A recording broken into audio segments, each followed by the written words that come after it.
मौज़्ज़म दोस्तों अस्सलामु अलैकुम। आप सभी का स्वागत है हमारे यूट्यूब चैनल पे।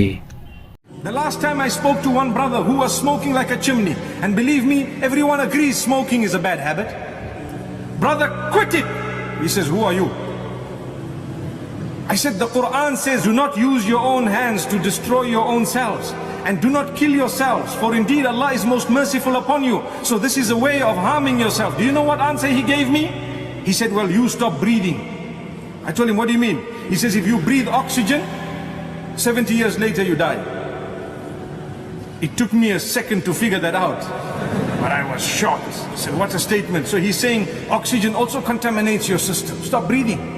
Imagine the answer. I said, my beloved brother, we are saying it out of love. I know today we have so many people who might be smoking, but I'm still saying it with that amount of love to say, my brother, I have bad habits. May Allah make me quit them, but that doesn't mean we mustn't raise the other bad habits. May Allah subhanahu wa ta'ala help you to quit it. Wallahi, look at the Sahaba radiallahu anhum.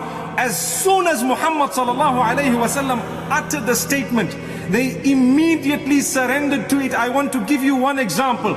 There was a messenger who came in Medina Munawwara. He says, behold, this intoxicating drink has been made prohibited. What did they say? They spat it out of their mouths in some instances. They threw down whatever they had. The drums that were filled with the alcohol.